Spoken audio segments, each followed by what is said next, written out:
oleme tulnud siia Coca-Cola Plazasse Rasmus Merimoo filmi Tulnukas 2 esilinastusele. Oleme parasjagu siin melu keskel, pildistamine juba käib ja lähme vaatamegi lähemalt, mis siin siis täna toimub ja keda meil õnnestub siis ka näha.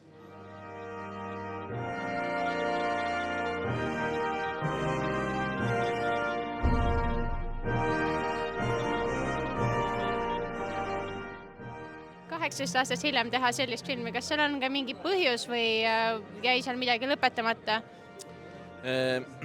No, ma ei oska niimoodi analüüsida veel. Ma olen praegusel hetkel ikkagi veel nagu ise ka ootusärevuses, et kui nüüd see film käima hakkab ja jooksma hakkab, mis siis juhtuma hakkab, et selles mõttes, et ei tea. See lumepall hakkas veerema, ma ei saanud vastu hakata sellele, selles mõttes, et see Valdis on tugevam kui mina. Aga need, kes tol ajal olid noored ja seda filmi vaatasid, on tänaseks päevaks juba, ütleme, 20 aastat vanemad. Ja kellele nüüd see film suunatud on? Kas ikka veel neile samadele inimestele või pigem on see nüüd suunatud siis nooremale sihtrühmale? Ma isiklikult ei suuna oma filme kellelegi, et ma lasen nendel olla ja nad leiavad tavaliselt oma selle publiku ülesse siis.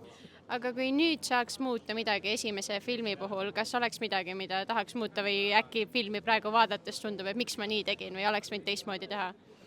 Ei no, me tegelikult, kui me esimest filmi tegime, me tahtsime nagu täitsa teistmoodi seda teha.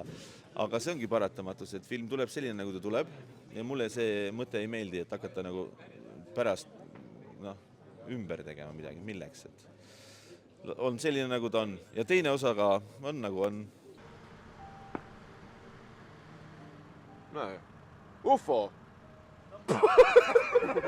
Mis tundega te 18 aastat hiljem seda filmi uuesti tegite? Kas oli ka raske uuesti karakterisse sisse elada? Ei, sellesse karakterisse ei ole keeruline sisse elada. Ma arvan, et seda oskab pool Eesti meestest. See käib kähku ja käib väga lihtsalt ja lõbusalt, nii et see ei ole keeruline. Mis tunne teid esimene kord valdas, kui te saite pakkumise uuesti see film teha siis teist osa? No alguses ma olin natuke skeptiline, aga lugesin stsenaariumi läbi ja siis enam ei olnud. Aga kui te nüüd saaksite muuta midagi esimese filmi puhul, kas oleks midagi, mida te tahaksite muuta tagasi vaadates? Jaa, see oli peaaegu 20 aastat tagasi, paremini võiks mängida. Kas sul on mingid ootused ka näiteks selle teise osa suhtes või mingid emotsioonid või? No kuna ma seda filmi tegin nüüd siis 2 aastat tagasi, ma enam tean, mida oodata, aga ma loodan, et Eesti rahvas ei pea pettuma. Kui esimene osa 18 aastat tagasi välja tuli, kas vaatasite ka selle ära? Jaa, vaatasin. Väga ammu oli, ei mäleta enam väga palju. Ja mis emotsioon siis see aeg seda filmi vaadates oli? Kas pigem meeldis või? Pigem meeldis, ta oli selle aja kohta üsna ühiskonnakriitiline. Kõik, kes aitasid filmi teha, koguneme pärast sinna alla trepi peale kino taha. Teeme ühe ühisfoto.